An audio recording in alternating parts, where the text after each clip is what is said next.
Hello and welcome back to a brand new episode of the Couch Brotato Podcast.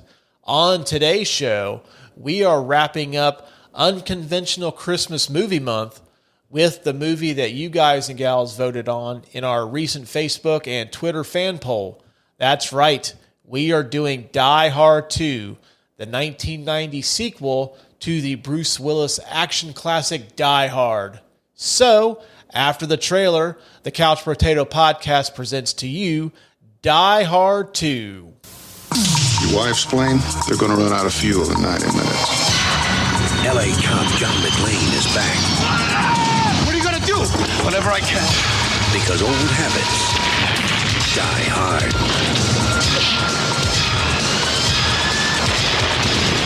We are just up to our neck in terrorists again, John. On July 4th, Die Harder. Bruce Willis, Die Hard 2. Rated R.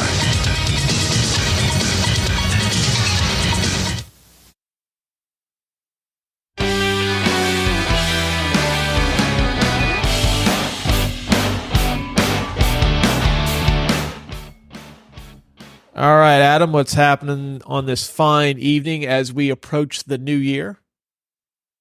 Oh, not much. Just the same old stuff, but also good movies and good talks about movies. That's right. Did you have a good Christmas? A pretty good Christmas. Not too bad. The kids ended up getting a lot of toys and eating too much candy. What about you? The same. The absolute same. Mine, I had Christmas Day and the day after off, and kids were just being super sweet on Christmas Day, and then the day after Christmas, I think they drove my wife and I to the brink of madness. Yeah. Whenever we get to that point, we always joke around and tell our kids that the fire station is going to be their new home. I just start, I seriously might prop my kids in front of the TV one day and just show them a match with Roddy Piper throwing Adrian Adonis into a sleeper hold. Because at the end of that match at WrestleMania 3, it was a hair versus hair match, and Roddy Piper ends up cutting Adrian Adonis's hair off. Mm-hmm. So I might put that match on just to show them, hey, guys, if you keep it up, this is what's going to happen. And I'm just going to, show them Roddy Piper throwing him into a sleeper hold, and then I don't know, I might just invite random person, friend of ours, to come over and just cut their hair. There you go. Yeah. Yeah, Perfect. Yeah, next time Lucas is over here at the house, just to have him sit with a pair of clippers or whatever, just sit there, man. See, then they won't do anything bad. They'll just sit there and stare at him the entire time, like, oh crap, I'm going to get my hair cut off.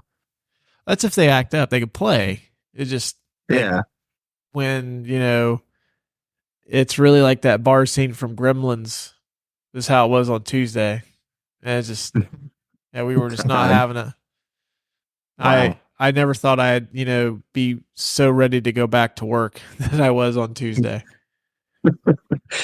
I miss school, but not going to school. I miss school for my kids. Yeah, that's how we are too. No, they're going back soon. They got a nice little break. Right. But glad you had a great Christmas, man. Speaking of Christmas, this is the last episode in our month-long celebration of unconventional Christmas movies. And we decided to make the last episode the fan choice. We had you guys and gals vote on 4 movies that you wanted to possibly hear us do. We had thrown Batman Returns, which I thought was going to win, but it didn't.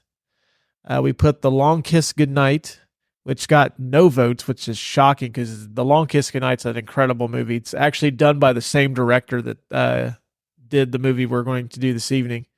We had Trading Places up there, which barely lost to the winner, and we are doing Die Hard 2 today. So looking forward to that. This is a Christmas movie. At least we consider this a Christmas movie. Adam, why do you consider Die Hard 2 to be a Christmas movie? Well, it's not so much the fact that it happens around Christmas, because you get into the argument with people is like, just because it happens at Christmas time doesn't make it a Christmas movie. I like to contend that Christmas movies have Christmas in some part of the plot, and that in this movie, Christmas is a part of the plot. It's a part of the air travel that's going on. It's part of just the ambiance, the scenery. And I mean, there's one point where, John McClane gets into a fight, and there's Christmas decorations around and icicles and all sorts of fun things that only happen around Christmas time. I have contended that I consider Die Hard to be a Christmas movie because the movie would not happen if John McClane were not invited to a Christmas party at his wife's company on Christmas Eve. Same premise here at Die Hard 2. We wouldn't have Die Hard 2 if John McClane is not at the airport to pick his wife up so they can go to her parents' house to spend Christmas. Right.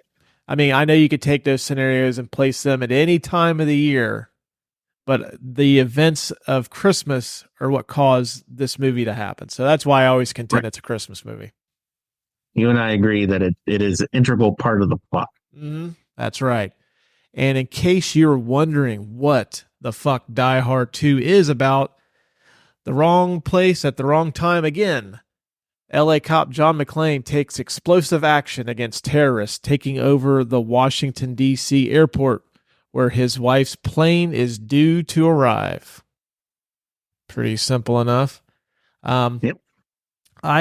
Before we get into the categories, wanted to talk a little bit about Bruce Willis. We didn't really tap into him too much in our Die Hard episode, and I think this is only the second Bruce Willis movie we've done, but just going through his filmography, he's got quite the eclectic filmography. But I always wanted to ask you the question, Bruce Willis, to an extent, is always kind of one of like the top action stars in the movie business. He's always been one of those guys, but I don't think he was ever quite number one. I just wanted to get your thoughts on like where would you possibly see him if you were to do like a ranking of the greatest action stars of all time. He'd be in my top 5. What? Maybe not one, but he'd be in my top 5 for sure. I don't know where exactly he falls, but Die Hard's one of my favorite action movies of all time, if not my favorite action movie of all time. Mm-hmm. So he's definitely in my top 5. Yeah, I mean, things to consider with his last couple of years before we found out the unfortunate news that he had to retire from acting due to what do they call that disease he has? It's flaxia or something. I'm he's not got sure. a form of dementia now. Right. Yeah. But I don't know. It's tough because I can't put him ahead of Stallone and Schwarzenegger, obviously, because those guys were like the biggest movie stars in the world. And it seemed like Bruce would always have like Die Hard, and then he would go do other things like, I know after Die Hard, he was doing stuff like Mortal Thoughts and just Blind Date was before Die Hard, but he just kind of took on a bunch of different roles to kind of prove that he wasn't an action star, but I think he always kind of used the action star stuff to fall back on when he kind of needed a hit. Well, before the original Die Hard, he was really widely considered a comedian because of how funny he was on Moonlighting. Right. So, I mean, they kind of, when Die Hard came out, they were just like, oh, this is going to be a funny movie because Bruce Willis is in it. And it wasn't a funny movie. It was an action movie. I think that's what makes Die Hard so good is the fact that he can kind of blend the wisecracking comedy with like the action. Right. But yeah, after Die Hard, he did Look Who's Talking. He was the voice of Mikey. Hudson Hawk. Oh, God. Last Boy Scout, Mortal Thoughts. Yeah, it seemed like I kind of commend him for like just doing some of the stuff that he's done. But then, like, yeah, it's always seemed like whenever he needed to rebound, he would always fall back on like an action flick to kind of jolt his career back. Yeah. And some of the action movies that I've seen him in are kind of not like AAA action. They're kind of like B movies, like Surrogates, or even Looper, in a sense, was kind of not a big blockbuster movie. It was just I think Looper did pretty good business at the bottom. I mean, it wasn't like a blockbuster, but right. Yeah, I just feel like he does a lot of those, just kind of baseline action movie that's okay and does pretty well. Yeah, I was just looking at his filmography here. He did after Die Hard, he did In Country, which I don't remember that one, but he did Look Who's Talking. Then he came back with Die Hard 2. Then he did The Bonfire of the Vanities. Woof. Yeah. Then he did Hudson Hawk, Billy Bathgate, Last Boy Scout, which is an underrated action flick, I think. Death Becomes Her. So it seems like he always tried to like get out of that action mold to try to do things. And then, like, of course, in 94, he does Striking Distance, or no, 93 does Striking Distance. Then he comes back with Pulp Fiction. And then he did North and Color of Night and Nobody's Fool. And then he came back with Die Hard with a Vengeance, which is one of the, I think it's my second favorite of the Die Hard movies for sure. Well, save that. We've got that coming up in our burning questions segment. Because I might have a little bit of a hot take regarding that. Okay. But yeah, you're right. He does have a lot of eclectic movies and it's just, his filmography is just all over the place. He's done voice work for like Over the Hedge and Rugrats, and he's done action movies like Die Hard, and he was in Whole Nine Yards, and just a bunch of different ones. All Fifth Element, like Fifth Element's pretty good too. Yeah, I mean, like for me, like I don't think I could put him in my. I love Bruce Willis. But I can't put him in my top 5 action heroes or actors of all time, just simply because like he kind of excels in like other stuff besides action. You know what I mean? Like if you look at like Stallone and Schwarzenegger, like they've tried comedy, doesn't work for him at all. Yeah. Keanu Reeves, who I really like, he seems to be one note in stuff that he's not, like it's not an action flick, like The Devil's Advocate as an example. That's kind of like, I consider that like a supernatural drama or horror movie. Yeah. Al Pacino is like dialed up to like 13 in that, but Keanu Reeves is very one note and wooden in it. But then you put him in something like John Wick and he's awesome. Yeah.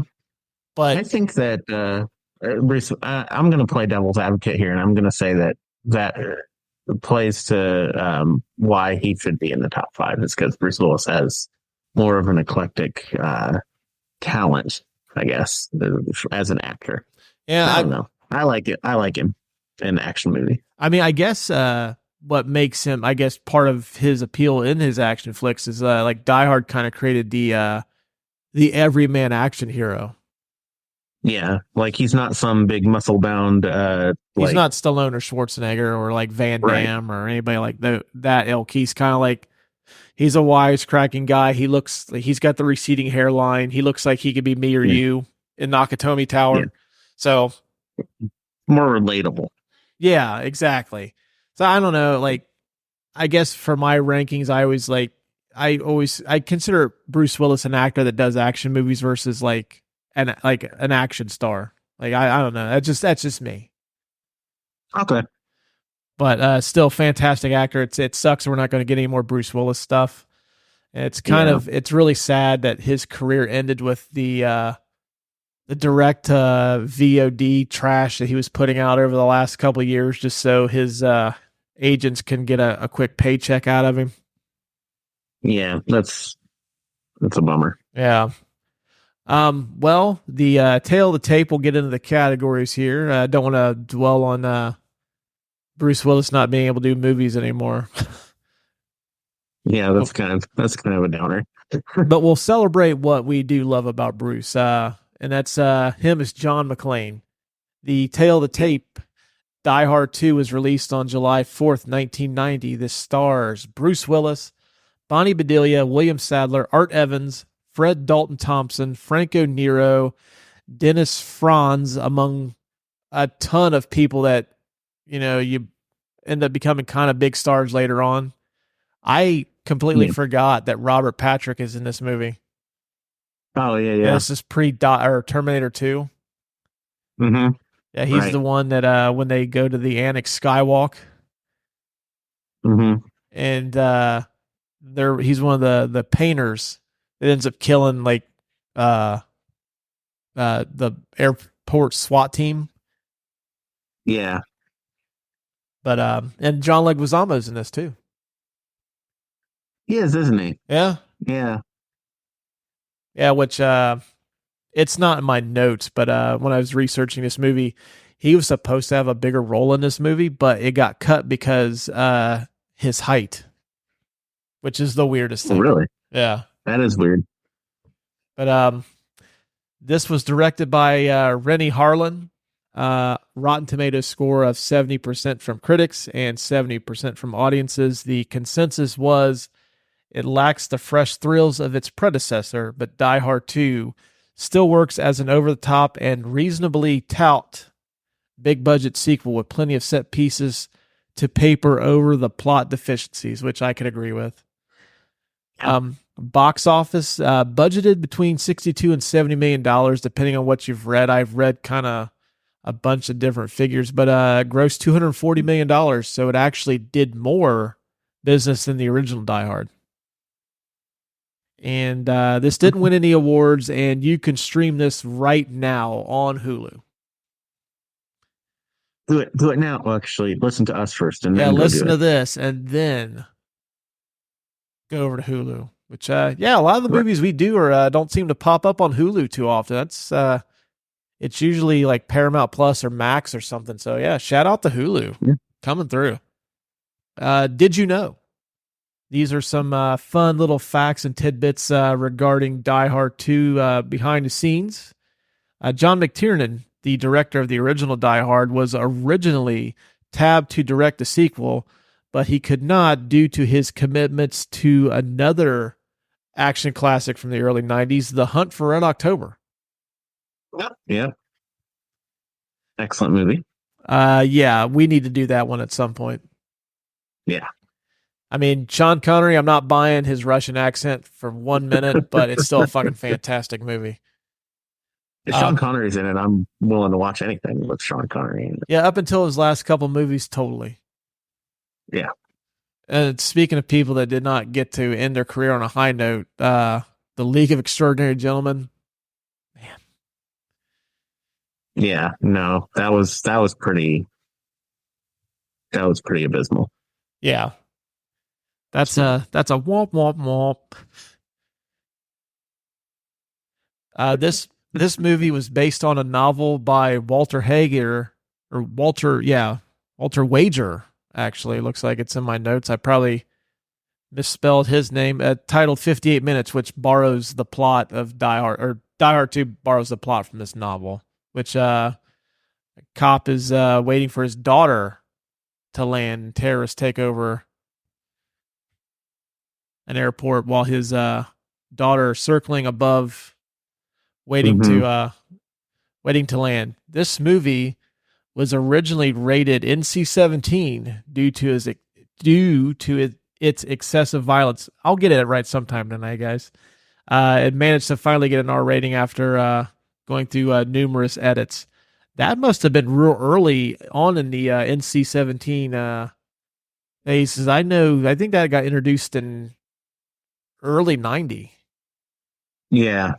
So, yeah. And this one came out in 90. Yeah, July 4th. Yeah, so like that's NC-17 was in its infant stages. Yeah. Speaking of editing, Die Hard 2, director Rennie Harlan was editing his film The Adventures of Ford Fairlane at the same time he was editing Die Hard 2. Ford Fairlane actually finished shooting 2 months before filming on Die Hard 2 began. And for some reason, Fox decided it was a good idea to give it a short window from the time it was greenlit to the time it was released. They gave it 7 months to get done. Wow. And then I know the release date jumped a couple times. It was I think it was June 22nd. No, it's June 27th. It got bumped to June 22nd, and then they moved it to July 4th. And it was finished, completely finished 2 weeks before it was released. Which I believe they call that in the movie biz a wet print. Yeah. So if you learn anything from this podcast tonight, it's that a movie that gets done and then rushed to movie theaters is called a wet print. I'm not giving you the history on why. Sounds kind of gross. Probably because the ink is still wet, I would imagine. Yeah. I don't know. It sounds like that'd be a term for like a porno movie too. I'm sure that if you look it up, there's like probably a porno title called Wet Print, and it has to do with the movie business. It's Rule 34, right? Something like that. Yeah. General Esperanza, who is one of the villains in this movie, hails from the fictitious South American country called Valverde, which screenwriter Steven de Souza also used in the 1985 Arnold Schwarzenegger movie Commando. Okay. Which Valverde's coming back up later on. Just keep that in the back of your head. Okay. There is a very notorious made-for-TV cut of this movie. There are scenes where profanity-laced lines are changed and redubbed with voice actors that sound nothing like the actors they are replacing. And most infamously, this has the at the end, Bruce Willis utters his infamous catchphrase from Die Hard, "Yippee-ki-yay, motherfucker," but it's dubbed on the TBS version as "Yippee-ki-yay, Mr. Falcon." Yippee-ki-yay, Mr. Falcon. If you go on YouTube, I wanted to hear him say it because it always cracks me up to hear him say it. I went on YouTube and there's like a whole, like it's like a 10-minute YouTube video of nothing but the fucking redubbed scenes from Die Hard 2 that they used on TBS. What do they redub the guy calling him Pinko? That wasn't on the video that I had seen. Okay. But the scene right before Major Grant shows up, and yeah, no, I think it's the scene where Bruce Willis unloads on Dennis Franz's character with the blanks. Mm-hmm. Right before that, when he's trying to explain to him what happened, and he's breathing real heavy. The guy that dubbed the voice is trying to do the same thing, but he's like, "You got crap for brains" or something like that. He just utters this really like cheesy line, but like he even sounds out of breath, very weird. I highly recommend it. Just look up Die Hard TV cut on YouTube, and like there's the video. It's hilarious. It's a good 10-minute time waster. If you're like just bored, just watch it. It's fucking fantastic. Sounds like something I'll be watching very soon. You should. The naked Tai Chi scene with Colonel Stewart was shot at the very end of the movie filming in order to give actor William Sadler enough time to get in shape before appearing nude in the scene. Okay. You ever done naked Tai Chi? No, yeah. Mm-mm. I've never done fully clothed Tai Chi, let alone naked Tai Chi. I don't think I've done fully clothed any kind of martial arts, let alone naked martial arts. I think for a brief period when I was younger, when I was, in my like a 10, 11-year-old kid, like I tried to be, like Jean-Claude Van Damme or Chuck Norris and like try to practice roundhouse kicks. And I think the only thing that I accomplished out of that was like I went through more pants than I should have, because like I would try the high leg kick and I ended up splitting the crotch of them out. Nice. Yeah, I mean, every kid goes through that phase, of, like trying to be a Ninja Turtle or a Power Ranger or an action hero. I mean, you know. Well, any of you kids listening to this, or an adult, you could be an adult and you fantasize about being a ninja or like like a Ninja Turtle, something like that. If you're gonna do that, wear pants that like stretch. Like khakis and jeans, they just don't work. Right. Sweatpants. And if you are going to go ahead, sweatpants are your friend. That's all I'm saying. You're gonna practice right. like karate.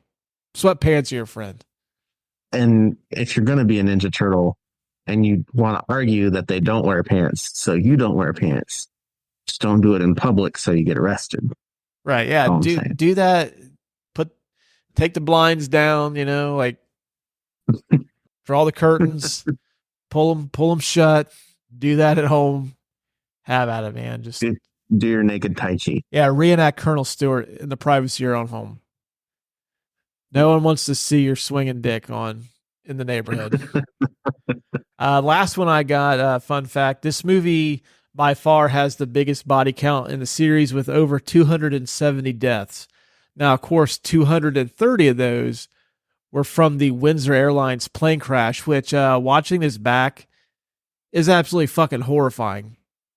Oh, yeah. To watch now. They're innocent people. And yeah, no, they went hard in that scene, and it's kind of sad to watch. You know what I noticed though, like after this plane crash happened, how everyone inside Dulles Airport just goes about their business like nothing fucking happened. Like 200 and what was it? 230? 230. Yeah, I think it's like 230 people were on that plane. It's just like, fuck it. Like I just wish this plane would hurry up and get here. Like I would really like to get back home to Minnesota. Fuck the 230 people that just perished in an airplane.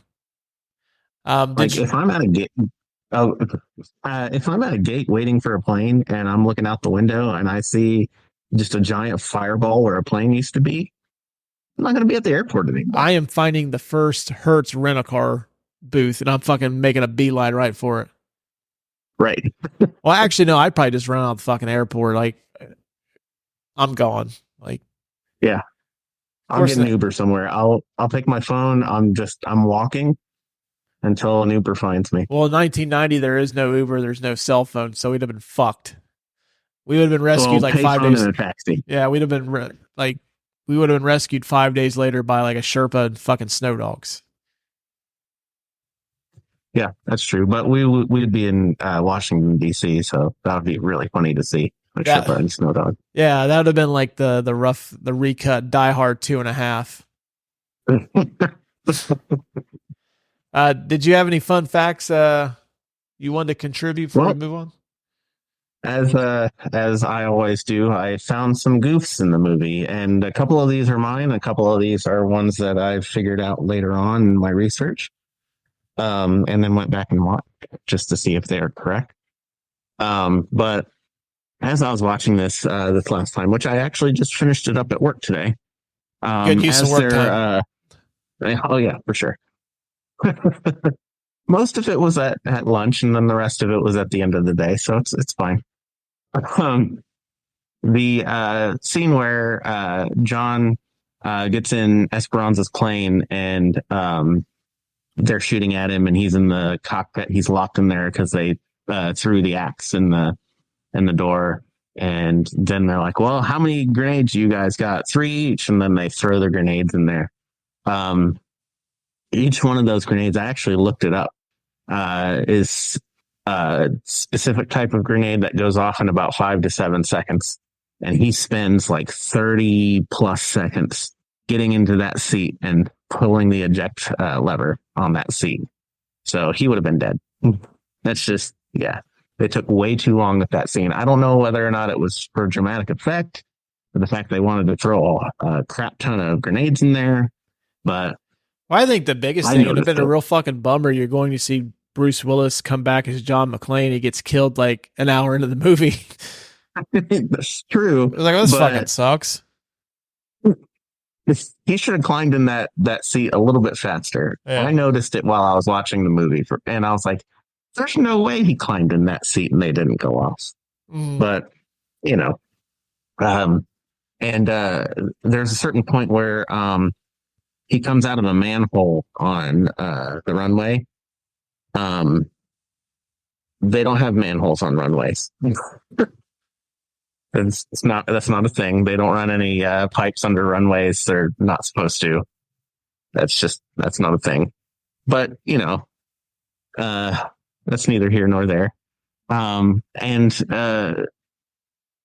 when he comes out of that grate, the way that the plane is landing, it looks like it's gonna like roll into the grate. But when they cut to the next scene, it's actually on like the tracks of the plane are way far away from the grate. They're like feet away from the grate instead of right on track with the grate.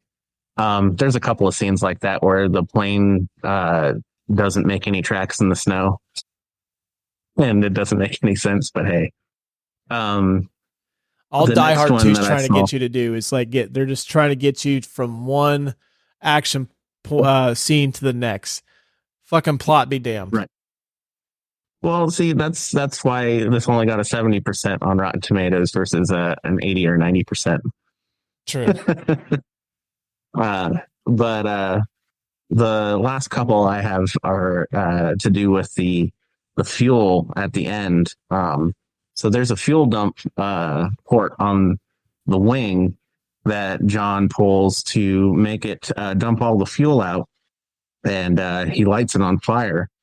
That fuel dump port is manual, which never really happens, but there is a manual release on some, so I'll give them that. But it's also way too far up on the wing, and so they're able to get it pulled off and get the fuel dumps from the top of the wing when usually it's by the engine. Which, if you were by the engine when it's on and you're trying to dump fuel, then you're going to be dead. Speaking of which, that when I don't remember his name off the top of my head, but when he goes into the engine and he dies, the bad guy, Major Grant from the army, yeah, that's John Amos from Good Times. Put some respect on that name. Okay, I will put some respect on that name. I'll try and remember it next time. But that would have blown up the engine or made it stop. There's no way an entire human goes through a plane engine and it just continues to run fine. Doesn't make any sense. Has it been proven? I mean, I'm pretty sure that when you fly through a flock of birds and it malfunctions, a human probably make it malfunction too. It'd be the bones. It's the bones, man. Look at the bones. The last thing that I had was the still with the fuel. Jet engine fuel burns hotter than regular gasoline, so it would have taken more than just a lighter to light it on fire. But then we wouldn't have had a cool explosion. So, and we would have never got Yippee-ki-yay, Mr. Falcon. Exactly. All right. The Martin Scorsese This Is Cinema Award for the best scene of the movie is actually my favorite scene, is the fight sequence on the top or outside the plane between John McClane and then Major Grant and then Colonel Stewart. Yeah. It's not so much the fight scene. It's kind of like, okay, you know, I have to throw away logic that John McClane could get the best of, well, he didn't really get the best of Major Colonel Stewart, but I mean, Major Grant seems like he's a kind of a badass if he's leading a battalion. And yeah, McClane gets the best of him at the end. Yeah. But plus they kind of like each other a little bit. So, well, apparently I was reading that John Amos and Bruce Willis do not like each other in real life. Like they pull it off on screen.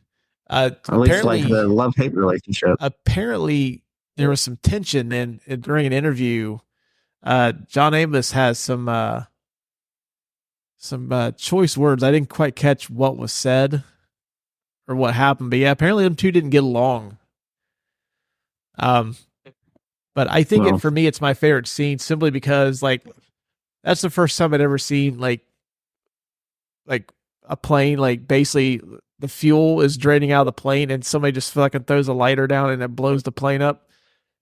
Also, bonus points for the fact that that flame catches the airplane before it takes off, and it manages to like basically like shoot up, fly up, into the air to blow the plane up. That's movie magic right there. Like I have no explanation how that happens. So any of you science nerds can help me out and figure out how that happens. But you also said that a lighter wouldn't light plane fuel that quick anyway, so you've kind of even debunked it even more, but still it's a fantastic scene. It is.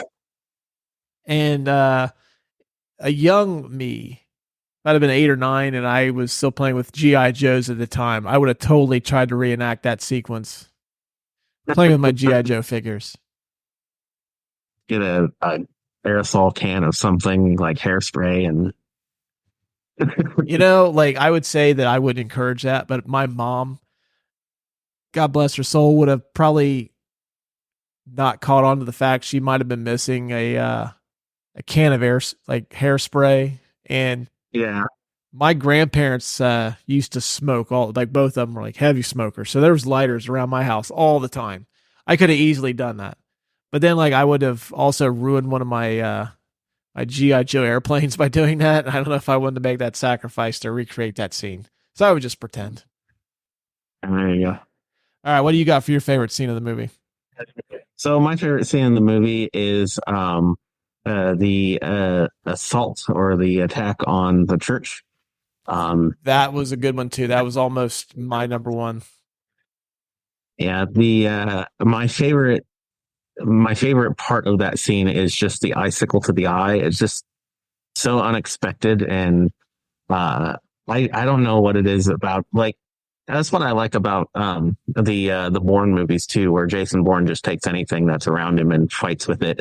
I think that's the coolest thing about that fight sequence is that, John McClane's just grasping for anything. And then he's like, okay, icicle. And then bam, right into his eye. So cool. Wasn't that the dude that played Meat in Porky's? Yeah. What a beautiful like underground like world bending experience that Meat from Porky's ends up going into the military and joins this battalion of I guess disgruntled military personnel that wants to free this drug lord from a fictitious country. It's in the same universe. Yeah, I would have never put that. Like to me, like Meat would have been like a cop, maybe a mechanic or something like that, but not like fucking special forces.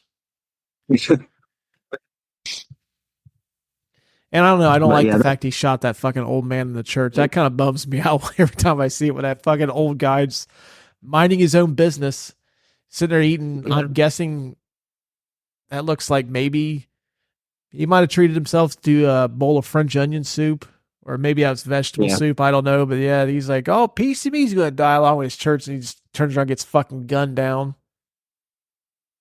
Yeah, that's a little sad. But I will give him bonus points for his acting because his arm was up in the air and then he slowly just like lets it drop. Yeah. I was like, that's some good death acting right there. I would say we give it to the church battle only because like that if they didn't have the cool way they blew the plane up,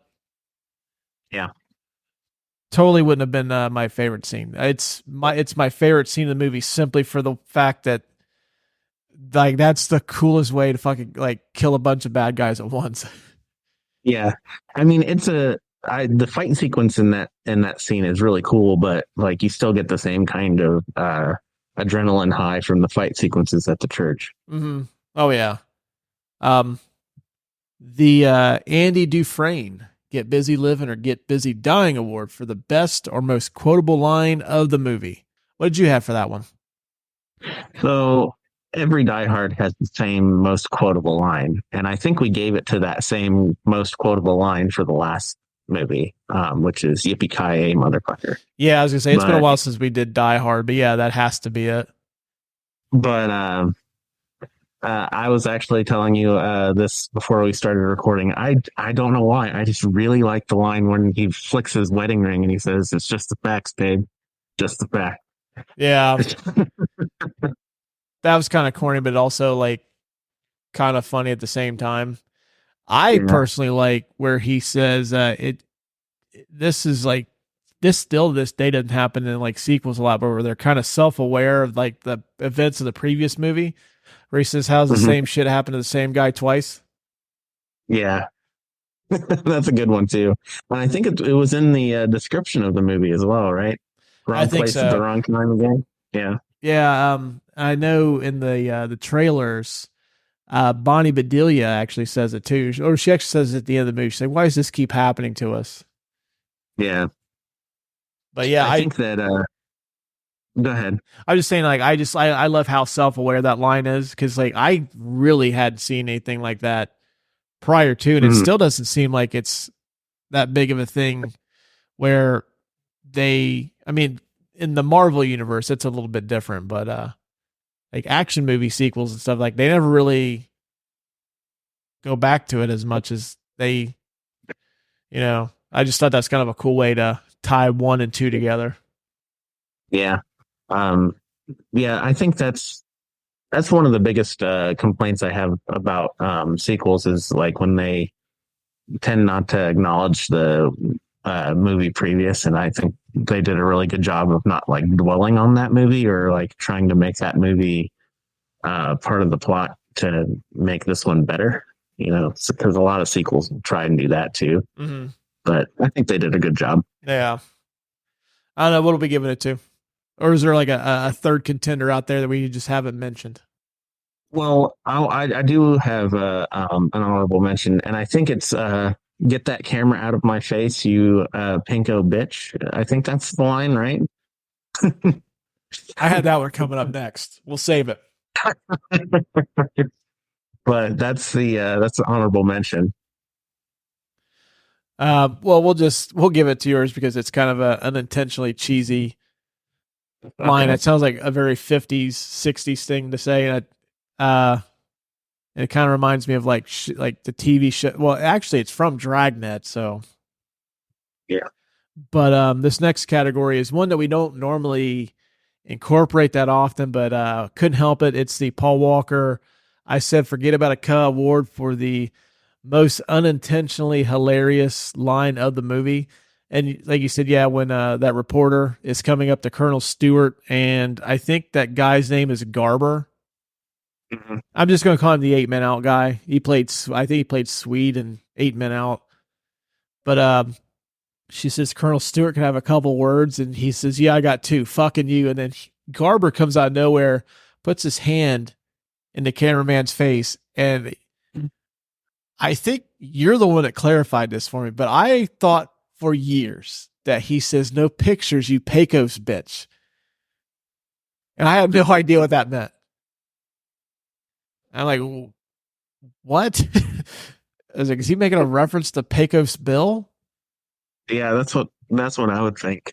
But then like you told me he says pink, or you looked it up when we at work one day. He said, no, he says pinko bitch. And I still don't know what that means. Yeah. I'm guessing it means it's a reference to communism. It is a reference to communism. Yeah. Okay. Calling her a communist. Okay. But yeah, like that, I have nothing for that line. Just every time I hear it, cracks me up. It's a good line.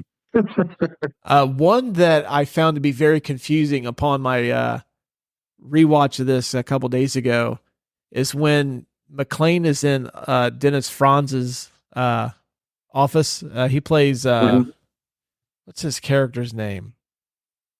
Lorenzo, Captain Lorenzo. He's in his office, and he basically, they're arguing, and he says, "Hey, Lorenzo, let me ask you one thing. What sets off the metal detectors first? The lead in your ass or the shit in your brains?"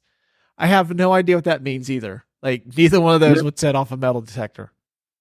Yeah. No. And I mean, I I get he's trying to maybe insult led, him, but yeah, but I still don't know. Like that comes across as like it sounds like very like fifth grade, like a fifth grade insult. yeah. I think maybe the lead is like he sits down all day. I don't know. It's not really a good insult. You're dumb and you sit down all day. Yeah.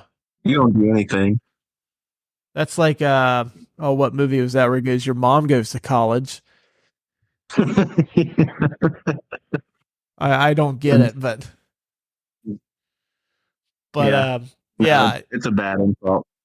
I think like the no pictures, you pinko bitch has to be it. It wins hands down. Kids, if someone's in your personal bubble, or they like you have that annoying friend, like we're coming on New Year's here in a couple days. When you listen to this, New Year's will be a few days away. Obviously, there's going to be some booze involved. You're hanging out with your buddies. They want to take numerous selfies, and you're kind of getting tired of taking pictures. Feel free to use that. They're not going to have any fucking idea what it meant because I didn't know what it meant until a fucking year ago or a couple of years ago. So yeah, feel free to use that one. And if you It's a good one. do, let us know. I'm kind of curious to see if anybody uses that one.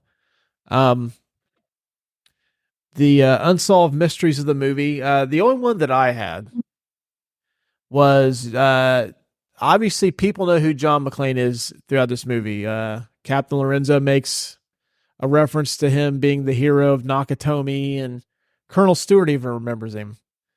But John McClane's walking through the fucking like just Dulles International Airport. I'm sure he has been interviewed numerous times on like the national news. He'd been on probably on NBC, CBS, ABC, might have had a story on 60 Minutes, may have done like the talk show circuit, as the hero that saved the hostages at Nakatomi. I know this movie takes place. It's not the age of social media then, but no one recognizes him just walking through the airport like, hey, that's fucking John McClane. Yeah, I think maybe one or two people should, but to play devil's advocate again, like, do you remember that guy that saved those women that were trapped in the basement of that like kidnapper's house in Cleveland? Oh yeah, the what's his name? Ariel. Yeah. Oh, Ariel Castro, which not too proud that our names sound kind of similar. And just for you, those of you listening, first off, I don't have a basement. Second of all, I don't have anybody locked up in my house. That's good to know. Yeah, good to know. And plus, his name has an R. His last name has an R in it. Mine doesn't. Big difference. Huge difference. If you see somebody with the last name of like that starts with like CAST and have an O, maybe show a little bit of concern. No R, proceed. You're in the clear. Right. Go ahead. But I would not remember the guy offhand just walking through maybe like a mall or something. Like I could recognize him if I saw him in a YouTube video or on TV, but if we were just walking through a mall, probably not. Maybe it's the same for John McClane. You said you wouldn't recognize the guy that kidnapped those people? No, the guy that saved them. Oh, okay. I was gonna say, yeah, that dude's not walking through a mall anytime soon, dude. No, not at all. Let's hope not. Anyway. Yeah, right. Yeah, it's a whole other set of problems. You see that dude strutting through a fucking Macy's, looking for a fucking Instapot. Like, hey man, how much food this how many people this cooks for? I got a lot of people I got to cook for. A lot of people. We ate ribs with this dude. No, yeah. Well, I didn't have that on my bingo card today. But I guess, you're just, people walking through an airport kind of quickly. I can maybe kind of see it. Yeah. Just like you're not really paying attention. Now there's no fucking way. People are taking their selfies with him and like putting him on, like taking videos, putting him on TikTok, and there's no way he's getting to an airport now. Oh yeah, no, it's with social media now. Like people would instantly recognize him. He would be like a sensation. Dude, I just met the guy that saved the hostages at Nakatomi. No cap. I think I used that right. I think so. I'm not sure either. I give up trying to. I'm gonna keep using my '90s lingo, like rad and gnarly and so rad, man. Basically, anything you heard off Ninja Turtles, I probably still use. Gotta get hip. Get hip to the lingo. It's too time consuming, man. Like our friend Will, he's been on the show quite a few times. When we all worked together, I had to ask him what a thought was. Not like, a thought like, hey, I had a thought, like, right. An idea pops in your head. Like a thought is like basically what did he tell me? It was a trifling ass bitch or something like that. So Google says a woman that has many casual sexual encounters or relationships. Okay. He didn't explain it to me like that, but he had to tell me the definition of thought. The only thing that I find enjoyment out of trying to learn like new like slang terms is the fact it embarrasses the shit out of my son whenever I use it. Oh man, that's the best. Oh, he gets so red. He just looks at me like he actually, whenever I say like anything like that, he goes, "What? What are you talking about?" I've been teasing him too. When he's at school, I'll say something like, "Hey, you gonna holler at that shouty?" He's like, he has no idea what I'm fucking talking about. It just embarrasses him, and that right there, like that's a dad win. Oh man, that's so funny. But did you have any unsolved mysteries of the movie? Basically, we're just saying that Bruce Willis walking to an airport. People are hustling, bustling. It's like a couple days before Christmas. People are probably not paying attention to see a celebrity in their midst. That's how we solve that mystery. But do you have any? Yes, I do actually. Okay. The planes have about 90 minutes of fuel, and they're at Dulles or circling Dulles. They are very short distance plane wise away from Philadelphia and New York City. Why can't they land there? You actually just, that's one of my burning questions, but yeah, I know they said they shut down the Nashville airport. Yeah. But they didn't shut down any of the East Coast ones. At least they didn't say that in the movie. I'm guessing that what probably is happening is I'm betting the Midwest and the Eastern Seaboard are getting slammed with really bad weather. And Washington is probably kind of on the tail end of it. Yeah. So I'm betting that the farther north you go, the further west you go, is probably worse weather-wise. Yeah, could be. That's the only thing I can figure out why those planes are not getting diverted to other airports.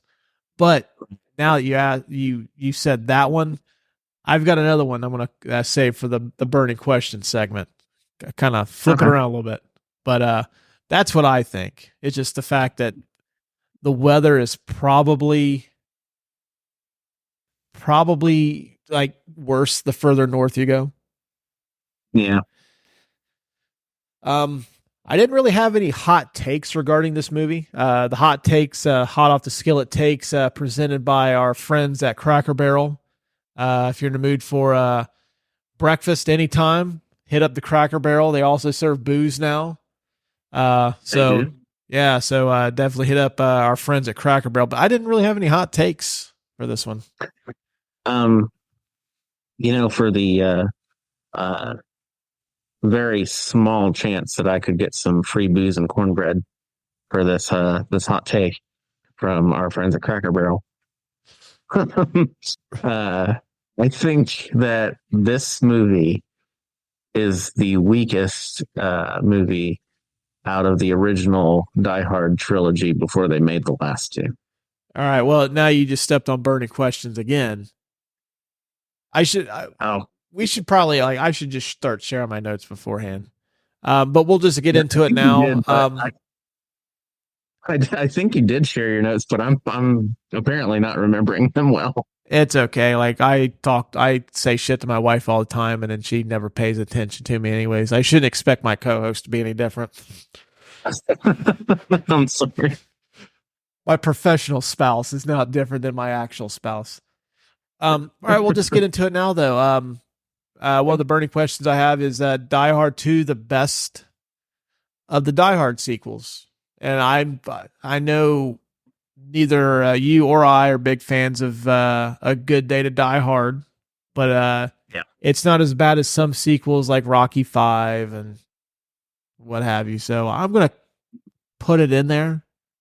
I still prefer Die Hard with a Vengeance over Die Hard 2, but rewatching Die Hard 2 recently, the gap is a lot closer than I used to have it.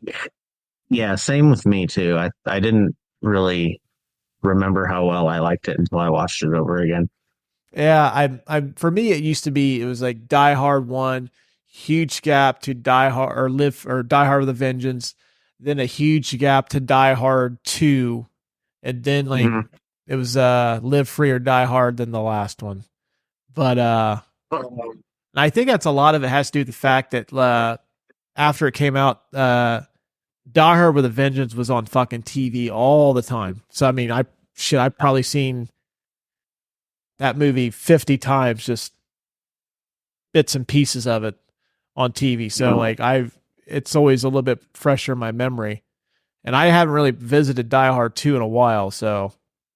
But I mean, like the critical consensus on Rotten Tomatoes is correct. Like plot, kind of paper thin. I'm not a big fan of the villains. Neither am I. I think it's because they have two. If they just would have had one primary one, I'd been cool with it. But they end up at the end, there's three. Yeah. I think it's a bit overkill. It is. But I think the set piece, like the action sequences are awesome in this one. Like they're really, really good. Oh, for sure. And I mean, this is Bruce. It seems like they let him kind of cook a little bit more in this one. He's a little bit more, he's, wisecracking a little bit more in this one, and, a little bit faster witted John McClane. But yeah, I do remember this one not liking it as much. But when I revisited a couple days ago, it's like, yeah, this one's actually pretty fucking good. Yeah, I didn't remember how much I liked it, and I think the only reason that I put it lower than 1 and 3 is just like you said, the villains aren't that great. On 1, we get one of the best action villains of all time, I think. Anyways, in my opinion, it's Hans Gruber. I'm gonna do you one better. I think Alan Rickman's Hans Gruber is one of the best movie villains, period, regardless of genre. I would put him in my top, like my Mount Rushmore of movie villains. Hans Gruber's right there. Oh yeah, he's been copied so many times since Die Hard, and to me, that's the sign of a iconic performance. As if you have redone the template and everybody copies you. Yeah, I think the closest was Lithgow's villain in Cliffhanger. He's fucking awesome at Cliffhanger. That's pure, that's top notch Lithgow. But we'll save that for the Cliffhanger episode. Right. But you go from Hans Gruber to these guys, and it's not as good. And then, but we get Jeremy Irons in 3, and he's good as Hans Gruber's brother. And the fact that they tie him to Hans Gruber gives him a little bit of a boost too, I guess. But it's also Jeremy Irons, so right. Yeah, I mean, no offense to William Sadler, who I love, is one of those B actors. I'm a huge fan of his work. And then Franco Nero, spaghetti Western, spaghetti or Italian movie icon. I don't know. And then John Amos, like I said, the owner of McDowell's in Coming to America. He was the dad in Good Times, like top notch, top TV dad. But like, yeah, the three of them together just didn't work for me quite as well. Right. Well, since that's kind of your hot take, we'll move on to the Hall of Fame plaque. If the following people were inducted into a movie Hall of Fame, would this particular movie be featured on their Hall of Fame plaque? Now, I've only got two. Bruce Willis, I'd obviously say no. I think it would be the original Die Hard. Although I think some consideration for Butch and Pulp Fiction. I forget the character's name, but the doctor in The Sixth Sense, which I think is Bruce Willis's biggest hit, like box office wise, is The Sixth Sense. Yeah, probably. But no, I think it has to be the original Die Hard. Yeah, for sure. Original Die Hard would be on Mount Rushmore, but not this one. Second person I have, very interesting. I have director Rennie Harlin. Now, before I get into whether I think this movie would be, I'm just going to run down some of his accomplishments real quick. Rennie Harlin, Ford Fairlane, obviously not. He did Cliffhanger. Mm-hmm. He did Die Hard 2. He did The Long Kiss Goodnight. He did Deep Blue Sea, underrated shark film. It's so fucking over the top. It's fucking awesome. It has one of my favorite movie scenes of all time featuring Samuel L. Jackson. And he managed to direct a movie featuring his then wife, Gina Davis, that bankrupted Carlico Pictures and Cutthroat Island. Okay. Which Carlico Pictures, frame of reference, they in the late 80s, early 90s, they had done Terminator 2, they'd done Basic Instinct, they'd done Total Recall, so they had some hits under their belt. And one movie just fucking wrecked and sank the entire studio, and it was directed by Rennie Harlin. So, what would be on Rennie Harlin's Hall of Fame plaque? You know, maybe I really like Cliffhanger, but I don't know. Yeah, probably not this movie. Probably not this movie, because like there are other ones that are better of his, in my opinion. Right. I think his best movie is probably The Long Kiss Goodnight. I fucking adore that movie. Yeah. I really wish they would have gotten more votes for our Christmas poll, but we'll have to revisit that one sometime. Yeah. I think it has to be Cliffhanger. I know for one, it kind of pulled Stallone's career out of the gutter, because Stallone had been kind of in a funk. Pretty much Tango and Cash was like, as much as I love Tango and Cash, it was a little bit of a box office disappointment. Then he decided to do comedy. He did Stop or My Mom Will Shoot and Oscar, which Oscar is a fucking train wreck. That movie fucking sucks. Have you ever seen it? No, I don't think I have. He plays this mob boss. His name's Angelo Snaps Provolone. And he's trying to go legitimate, and he's got all this shit like coming at him at the same time. His wife is pregnant. He's got like all these business deals they're trying to go down, and it's horrible. And it's one of those movies I've seen in a movie theater. Yeah. That I'm kind of ashamed to admit that I've seen it in a movie theater. But you stayed for the whole thing? Yeah, well, I mean, like, I had to. Like, that movie came out like 91, so I mean, yeah. Mom and Dad ain't picking me up until the movie's over. But I think it has to be Cliffhanger, simply because it's like a fucking awesome action movie too. Like I said, it's got John Lithgow doing the best Hans Gruber out of any of these Die Hard on a blank movies. Yeah. Yeah, I think it's cliffhanger. Although, I mean, the dude did bring a shark jumps out of the water to eat Samuel L. Jackson in Deep Blue Sea. Deep Blue Sea. I need to rewatch that movie. It's such a good bad movie. It's so cheesy. It is. I think next time we do like a good bad movie, maybe we'll do that one because that one's like peak fucking like it like has the budget of Jaws, but it kind of has some of the outrageousness of Sharknado. Not quite on Sharknado's level. Yeah. I don't think there's ever been a movie where sharks are tornadoes, but you get my drift. It's a healthy medium between the two, Sharknado and Jaws. All right. The burning questions, we've eliminated one, which is Die Hard 2 the best Die Hard sequel? We have decided that it is not. It's Die Hard with a Vengeance. Yeah. First one. You asked the question, why didn't they try to send some of these planes that are low on fuel to different airports? I think we solved that. It could be the weather. It could be worse the further north he went.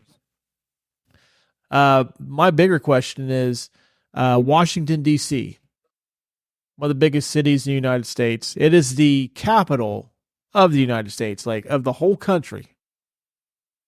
You mean to tell me there's only one airport in Washington, D.C.? I don't think so. I think there's two. I mean, I think really there's a couple, at least two. But in this movie, it seems like Dulles International Airport is the only airport in Washington, D.C. Okay, so there are 5 airports in Washington, D.C. Two of them are on the Virginia side, and there's 2 on the Maryland side, and then of course there is Dulles. And that's a real airport, right? It's not like a made up. Yeah, it's a real airport. Because I know they made up the airlines themselves, like the planes, because the airline industry didn't want to be frowned upon in a bad light in Die Hard 2, but none of these planes could have been diverted to a different airport in Washington, D.C. Yeah, that doesn't make any sense either. Yeah. Yeah, like, honestly, if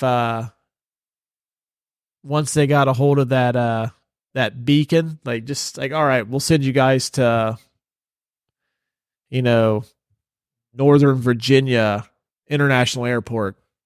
Boom, you're done. Hey, fuck you, Colonel Stewart. Yeah. We got you now. Give him the crotch chop when he said it. Even though he'd never see it, just go like, boom, gotcha. Exactly.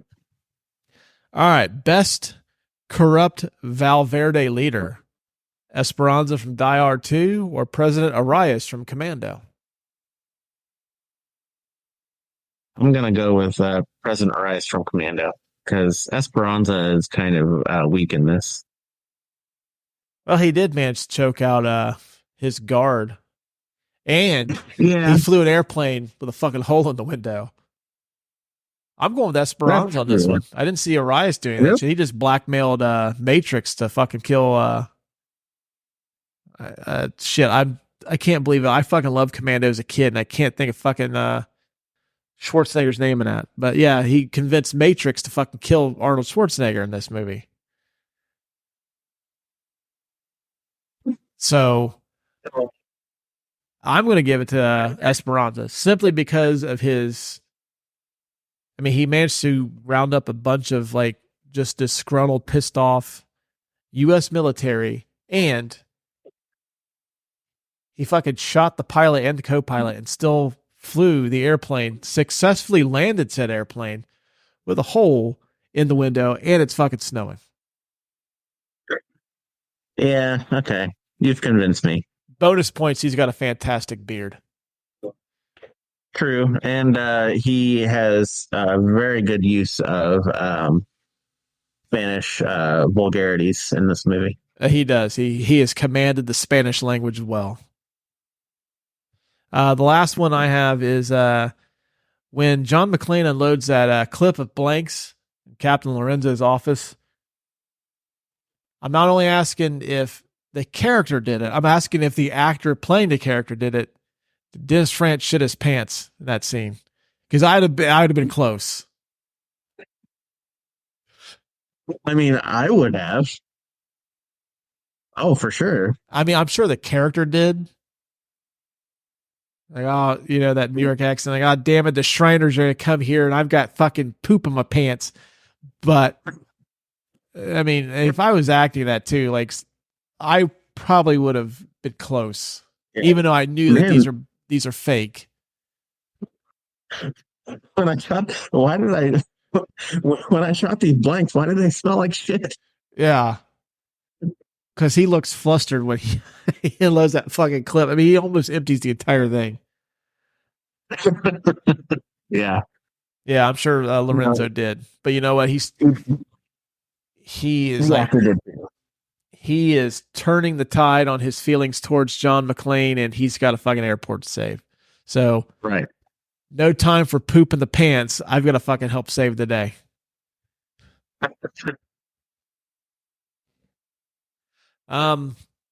That's all we got for this one, man. I think next episode we'll try to trot out some new categories, give them a little test run. Yeah. Okay. See what we think. What kind of category are you thinking about? I don't know. I'll discuss them with you sometime during the week.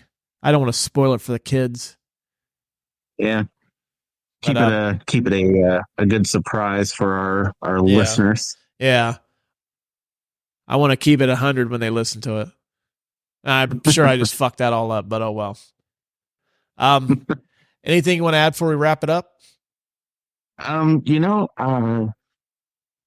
would definitely recommend if you have watched a big string or franchise of movies to give the earlier sequels a shot, because maybe sometimes they're not as bad as you think. I mean, this one's a good example. Temple of Doom is a good example. Even some of the Star Wars movies, like the prequel movies, after watching the sequel movies, not as bad anymore. That's if you look at it in that light. Yeah, I was going to say I'm not revisiting Attack of the Clones at all. No. I'll just watch the fucking Yoda scene on YouTube. Revenge of the Sith. We'll give it to that one. But that movie rocks. Definitely. If you're listening to this podcast, go back to a sequel that you don't think you like, and then rewatch it. Maybe you'll like it. Yeah, and you know what? It's Christmas. A lot of people, it's split pretty much on the Die Hard is Christmas movie camp. But hey, you know what? It doesn't matter what time of year it is. Always a good time to revisit the Die Hard movies. And I think once you watch one, it's kind of like Pringles. Like you want to watch two, and they're like, oh fuck it, I'll watch three. Which, if anything, for three, watch it for the Bruce Willis and Samuel L. Jackson's chemistry in that movie is off the fucking charts. Like those two are fucking awesome together. So recommended for that. And hey, check out Live Free or Die Hard. Surprised by how well I enjoyed that one too. So go watch the Die Hard movies if you got time. I mean, fuck, I know a lot of you lucky bastards are off for a whole week during Christmas, so you can do something in your free time. I mean, you want to spend time with your families. That's just go hide out in the fucking room and watch movies all day and listen to the Couch Brotato Podcast. And speaking of which, friends, you can follow us on the social medias. We do have the links in the show description below. If you dig what we're doing here on the program, please take a brief moment and write us a 5-star review on Apple. Helps us get discovered. So if anyone searches in the Apple Podcast, did Dennis Franz shit his pants in Die Hard 2? Might bring up this episode. I don't know. Maybe not. But it does help us get discovered in search results. You can also leave us a star review on Spotify, which is pretty cool. I would enjoy that. Have any questions, concerns, shoot us an email. And we do drop new episodes every week. So be sure to follow us, subscribe wherever you get podcasts so you don't miss out on the latest episodes. And one last thing, I hope everyone has a very safe and happy new year. So until next year, wanted to use that joke. We will talk at you guys later.